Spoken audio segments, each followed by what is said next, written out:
వాళ్ళిద్దరిని కూడా మనం గుర్తుపెట్టుకోవాలి. మనం ఆలోచన చేసుకుంటూ ఇక్కడ ఉంటాం గానీ, అక్కడ కొత్త కొత్త తరాలు ఇప్పుడు తొందరగా వస్తున్నాయి. మనకు ఎక్కువ టైం లేదు. అయితే కొన్ని రోజులే ఉంది గాబట్టి, నేను కర్ణాటక తరహాలో మనం గూడా రిప్రజెంటేషన్ ఇద్దాం. ఆ రిప్రజెంటేషన్ ఇంక్లూజివ్‌గా ఉండేటట్టు చూసుకుందాం. అందరి ఓట్లు ఇక్కడ ప్రమాదంలో ఉన్నాయి కాబట్టి అందరం ఉందాం. అందరం ఉందాం ఇన్ ద సెన్స్ అది ప్రొఫెషనల్‌గా అందరం ఉందాము, కమ్యూనిటీ వైస్‌గా అందరం ఉందాము. అన్ని రకాలుగా అందరము ఆల్ సెక్షన్స్ ఇన్వాల్వ్ అయ్యి రిప్రజెంటేషన్ ఇద్దాం. ఆ తర్వాత దీని మీద జిల్లా స్థాయిలో అయినా క్షేత్రస్థాయిలో అయినా అవగాహన సదస్సులు పెట్టండి. అయితే మీరు మాత్రమే అన్నిట్లో పెట్టలేరు కాబట్టి మీరు అన్ని ప్రొఫెషన్స్‌లో కొందరిని సెలెక్ట్ చేసుకొని నేను జర్నలిజంలో నాతో పాటు నేను ఒక 20 మంది ఛానల్స్‌ని ప్రజాస్వామికంగా తీసుకురాగలుగుతా.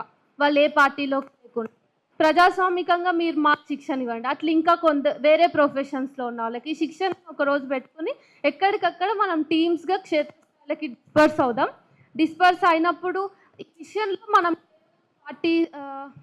పౌర హక్కుల ప్రజా సంఘాలు అని కాక రాజకీయంగా కూడా అన్ని ఓపెన్ కాల్ ఇస్తే అఖిలపక్షంగా దీన్ని ఒక ఐక్య సంఘటన యుద్ధ ప్రాతిపదిక ఇప్పుడే జరిగేటట్టుగా చూడాలి అనేది నాది. అది ఇంక్లూజివ్ కమిటీ ఇప్పుడు ఆకునూరి మురళి సార్ అంటున్నట్టుగా ఇప్పుడు కమిటీ వేయాలి. దానికి నేను కూడా ఆయనకి మద్దతునిస్తున్నా. అయితే వీటితో పాటు ఎస్ఐఆర్ని మాట్లాడటం అవగాహన కల్పించడంతో పాటు మనం ఈరోజు ఉన్న ఫలంగా ఊడిపడ్డట్టుగా కాకుండా సరే మిమ్మల్ని ప్రజలు ఎన్నోసార్లు చూస్తుంటారు, మళ్ళీ వాళ్ళ సమస్యల మీద కన్సిస్టెంట్గా మాట్లాడడం అనేది అవసరం అవుతుంది. దానికోసం ఒక కార్యాచరణ అనేది పెట్టండి. మేము కూడా సహకరిస్తాము మీడియా పరంగా ఎట్లా చేయాలి అని. అండ్ సోషల్ మీడియాలో కూడా చేయగలుగుతామో అది చేస్తాము.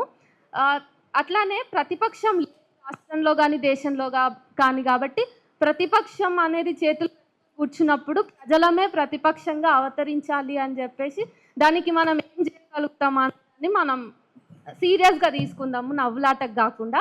ఇక్కడ పౌర సమాజము పౌర సంఘాలు అనే దానిగా తీసుకుంటే ఫస్ట్ ఆఫ్ ఆల్ ఇనీషియల్గా పౌర సంఘాలు సదస్సులు, ఇమ్మీడియట్ సదస్సులు వర్క్షాప్లు అవసరమైతే గ్రామీణ స్థాయిలో ఆలయ ప్రాంగణాల్లోకి వెళ్దాం.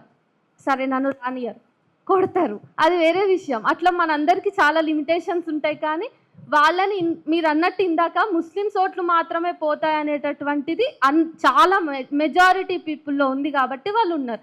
కానీ ఇక్కడ ఇంకొక మనకున్న అడ్వాంటేజ్ ఏంటంటే గ్రామ స్థాయిలో ప్రజలకి ఓటు అంటే వాళ్ళు చాలా గౌరవంగా ఫీల్ అవుతారు.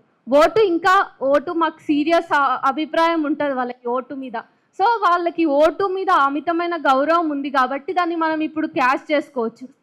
దానికోసం వాళ్ళ వాకిట్లోకి, ఆ ఊర్లకి సంబంధించిన రచ్చబండల కాడికి, ఆ ఊర్లో ఉన్న రామాలయ ప్రాంగణాల్లోకి అట్లా ఎంత దగ్గర అయితే మనం దగ్గరికి వెళ్దామో ఆ తర్వాత వాళ్ళు మనని అనుకున్నట్టుగానే పిలుస్తారు. ఎందుకంటే మన అందరి ఉమ్మడి శత్రువు బీజేపీ కాదు అని మీరు అనుకుంటే కనీసం ఎస్ఐఆర్ అయితే మీ శత్రువు అవ్వాలి. ఎందుకు? మీరు బీజేపీ సపోర్టర్స్ అయినా ఎస్ఐఆర్ మీ మీద ఎక్కుపెట్టి ఉన్నటువంటి తుపాకీ కాబట్టి ఉమ్మడి శత్రువుని అంతం చేయడానికి ఉమ్మడిగానే కదిలి పనిచేద్దాం. ఎస్ఐఆర్ తెలియదు కానీ ఓటు విలువ తెలుసు ప్రజలకి కాబట్టి వాళ్ళకి ఎస్ఐఆర్ని కూడా పరిచయం చేద్దాం. ఎస్ఐఆర్ ఎట్లా వాళ్ళ హక్కులని కాలరాయడానికి, వాళ్ళ పౌరసత్వాన్ని మింగేయడానికి తయారుగా ఉందో అన్న దాని మీద అవేర్నెస్ క్రియేట్ చేద్దాం. Thank you.